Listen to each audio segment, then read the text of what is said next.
Hey everybody, my name is Caleb, this is Mason, and this is Logan here at Lake George EMS. As part of EMS week, we wanted to do an ambulance walkthrough for you. So Mason and Logan are going to help do that, and hope you enjoy the video.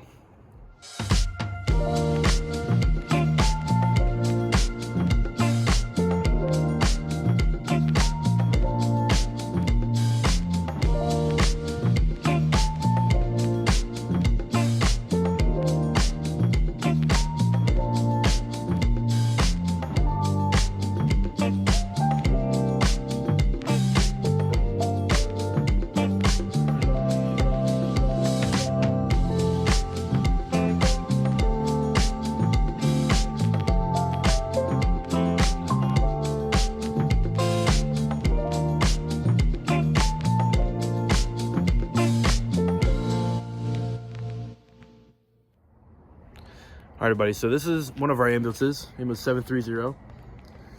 The chassis itself, or this truck was re-chassised in 2016. So the truck on the front part is 2016, and then the box is from 2008. And Mason's gonna go over that in a little more detail. What are they? These are our E-Series vans, they're called. It's an E450 made by Ford. Both our models were made back in 2016, and they're sitting on Decon van chassis. Alrighty, so the iPad here, every ambulance has an iPad, and this is simply for us to do our documentation on. We do a PCR for every call that we get, and this also can help us let the hospital know that we're coming. And then what is this big box of things down here? The big box down here gives us a layout of the ambulance, and this is our major control panel. We are able to activate the emergency lights when en route to a call. We can control the heat and the AC in the back, and anything else that we might need. We can do it right off of here, so we're not looking around for switches or buttons or anything.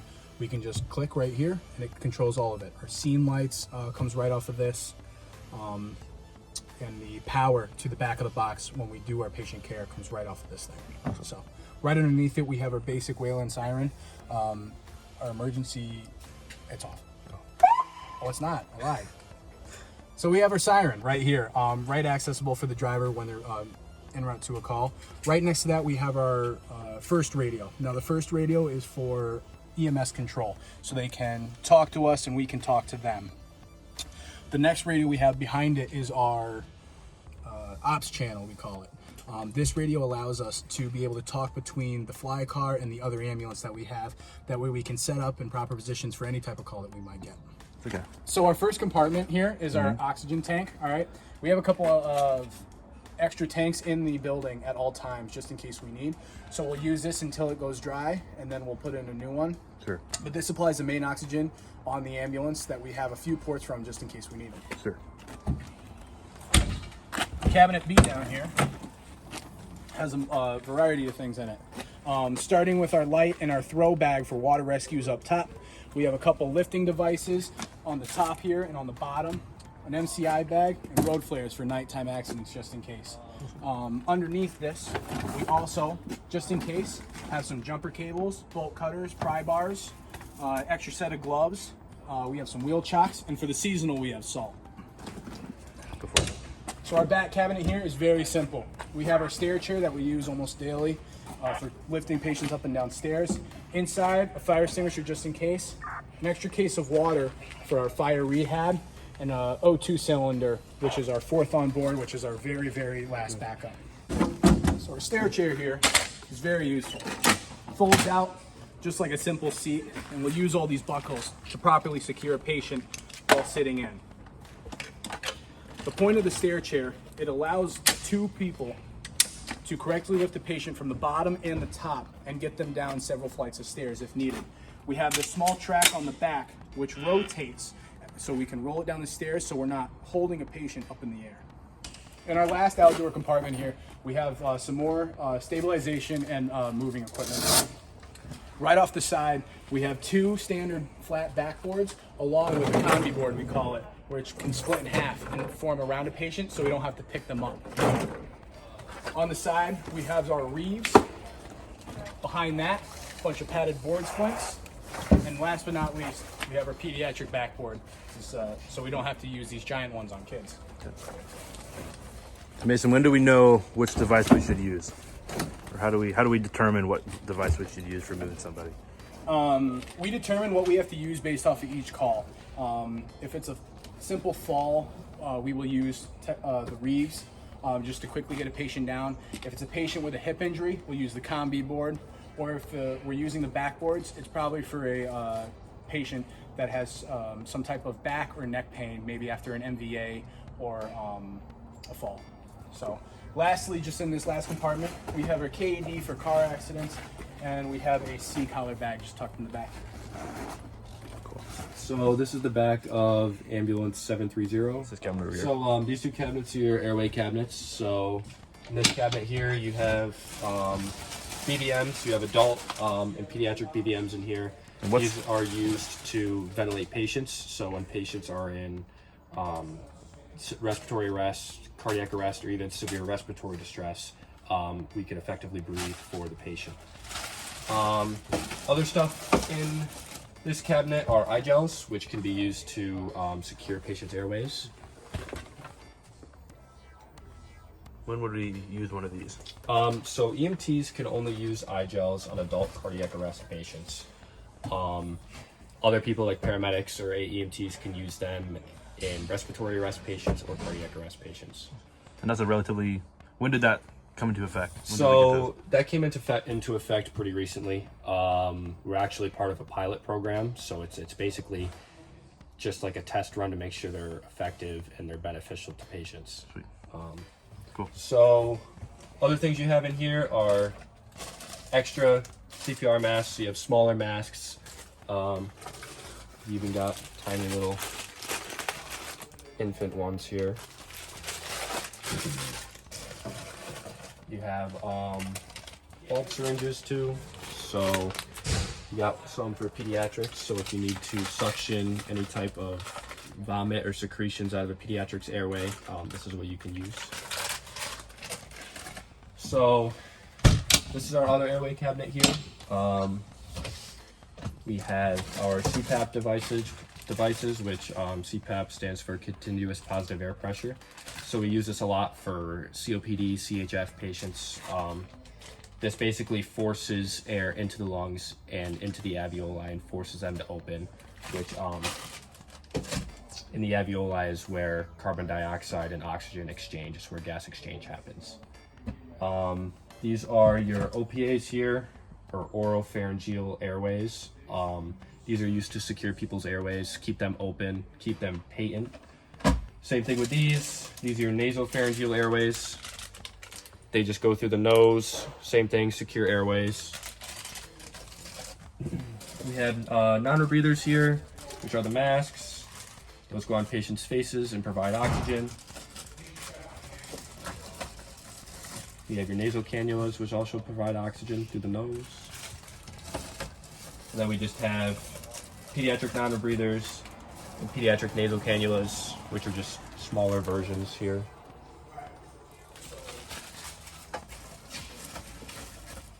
And then here you have your nebulizers, which are used a lot for asthmatics or maybe people who are anaphylactic to certain things. We put albuterol in these and deliver albuterol through them. So this is your monitor. This is your monitor cabinet. So in here we have nasal end tidal and ET tube end tidal. What end tidal is it basically measures your exhaled carbon dioxide. So with the ET tube, we can use this on cardiac arrest patients. It's a good indicator of ROSC, which is return of spontaneous circulation.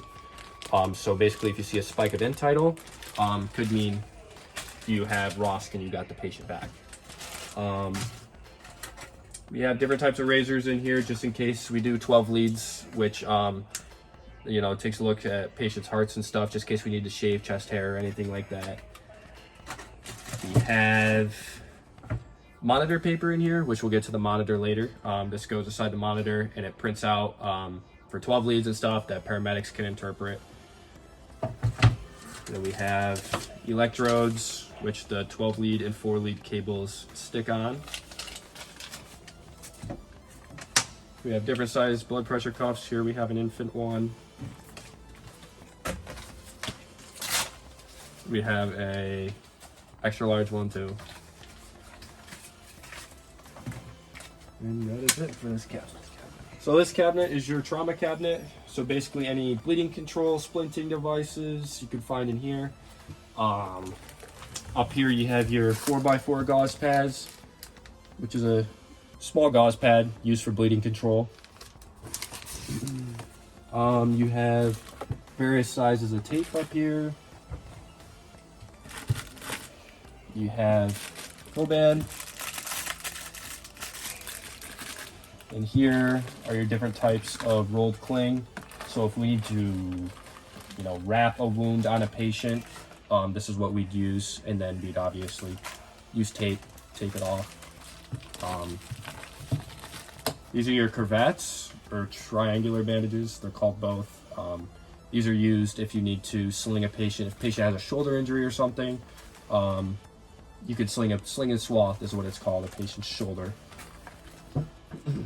These are your SAM splints. These are basically used for any type of arm fractures or something. You can unroll it and put it underneath the patient's arm, and you can secure the patient's fracture with this here.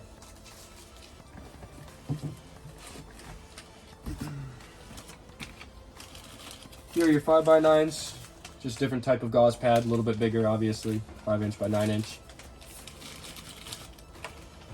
This is your combat gauze and clip clot.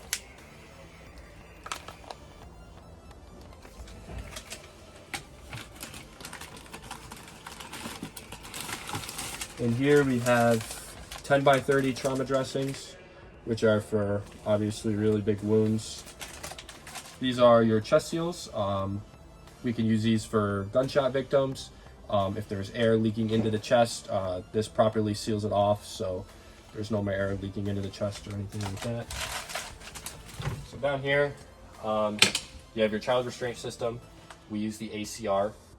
It's weight-based. We use it to secure pediatric patients to our stretcher here. And here you have your burn kit. So any type of patient with severe burns or anything, we pull this out. It has all the materials we need for burn patients. Here we have a ready heat blanket. It's used for patients that are hypothermic or even just a little cold, warms patients up. Got up there. So this is basically our Decon cabinet. We have N95 masks up here, which are obviously used a lot during COVID. We have disposable gowns here. We have a bunch of sanitizing equipment that we can use to sanitize. We have OB kits here, which are used for pregnancy calls. What's in an OB kit? Contents in an OB kit are basically just sterile gloves, sterile gowns. You have the umbilical cord clamps, so when you clip the you have to clamp the umbilical cord. Yeah, Cool. Got it. So we can deliver a baby in an ambulance? yes, we can deliver a baby in the back of an ambulance. Obviously, it's not the most sterile place to deliver a baby, so we try everything we can to get them to the hospital. Delivering a baby in the back of an ambulance is kind of a last resort. Hospital is definitely a lot safer of a location to deliver a kid. Awesome. And here we have infection control kits, eye protection. In this cabinet, we just have some spare linen makeups for our stretcher. We have some gowns for patients, and we have some towels. Keep extra blankets in here during the winter months and stuff, just in case patients are cold. We could put blankets on them. Down here, you have all your size gloves too. So what do we got down here? So this is underneath the bench seat. Underneath here, you have 3 different traction devices here. Traction splints are used for mid-shaft femur fractures. Femur is the biggest bone in your body. So this basically, when a femur breaks, it kind of goes over each other like this, and basically these pull traction and bring them back together. So basically, relief of pain. It also minimizes bleeding and all that good stuff. Here's your vacuum splint. So this is basically used for any type of arm fractures, radius ulna, tib fib fractures. We put it around the patient, and it basically, you have a pump, and you actually vacuum the air out, and it hardens and creates a shell to split the bone for the extremity. You have a few different, you have a bedpan here, you have some toilet paper and a urinal too. This cabinet, you have a flashlight. You have a few different pen lights to check patients' pupils and stuff. You have a ring cutter, so if a ring ever gets caught stuck on a patient's finger, you can use this to cut the ring off. You also have adult and pediatric manual BP cuffs up here, blood pressure cuffs. Have a pair of trauma shears. In this cabinet, we have surgical masks, which can either be used by us or if a patient wants one when they're going into the hospital. We have Kleenex up here, and we also have emesis bags. Emesis bags are used for when patients vomit. You can open this up so the patient can vomit in this. Then you can actually seal it off. And tuck it in there. So this cabinet here, we have a glucometer, which tests patients' blood sugars, diabetic patients, or even altered patients. We always test a blood sugar. We have a thermometer. And you have oral glucose, which is given to a patient with low blood sugar. In this cabinet, you have adult BP cuff, manual BP cuff, and a stethoscope. So this is our first in bag. This basically goes into every single call, goes into patients' houses, anywhere where the patient is. This is basically just a simplified version of everything that's in the ambulance. So this is the main compartment here. You obviously have another BDM, you have an oxygen cylinder here, you have C-collars, chest seals, and then you have assorted equipment in these modules here too. In the side compartments here, this is your bleeding control compartment. So basically everything that we went over in the trauma cabinet is also in here. And over on this side, we have a bunch of vitals equipment also, emesis bag, glucometer, BP cuff, stethoscope. And then in this top compartment here, we have our BLS medications, which the medications that EMTs can give are epinephrine, oral glucose, albuterol, aspirin, and Narcan. So this is our auto load stretcher. Has a battery right here, and it uses a hydraulic system to lift and lower the stretcher. So what you do is you press this red tab right here, and it comes out. Go all the way out right here, and there are 3 buttons right here. You have a plus button, a minus button, and a smaller button. So you use the plus button to add the legs. Then you use the smaller button to release it. Pulls right out. Then put it back in. Make sure both those lights right there are green. Use the minus button to subtract the lights.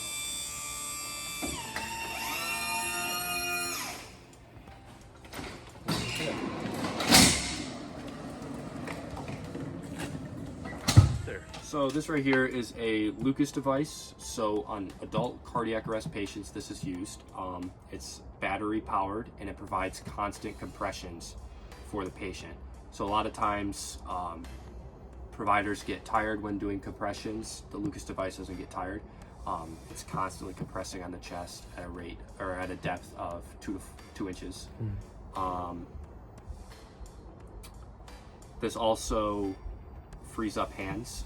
So now that, when this device is placed, it frees up a set of hands to do other things that need to be done to the patient on the scene. This is our LifeTac monitor. So you can monitor vitals on this. So you have a blood pressure cuff, an SpO2 sensor on this side here, and then you have your 4 lead cables here, and you can also do 12 leads, which basically take pictures of patients' hearts. This also has the ability to shock patients. So when patients are in what's called ventricular fibrillation or ventricular tachycardia, this can shock the patient's heart and bring it back to a normal rhythm. This also has other features. You can monitor patient's end tidal on this, which we talked about earlier. This is our portable suction. So When patients have any secretions in the airway or anything like that, we can use this. You turn it on, and it basically acts as a vacuum. We can suction out any blood, vomit, anything that's in the airway that's causing the patient difficulty breathing, dyspnea. We can suction that out. So this right here is our ALS cabinet. As you can see, it's locked. It's only available to advanced providers like paramedics, CCTs, AEMTs. This contains ALS medications that can be given to patients. It also has IV catheters, so paramedics, AEMTs can start IVs and all that kind of stuff. Hey guys, thank you for watching this video. If you liked the video, be sure to like, share, and subscribe to our YouTube, Instagram, and Facebook page. And be sure to keep an eye out for some future content that we have coming out here soon, especially for this week being EMS week. We got some cool videos coming out to you. So thank you guys again. Bye.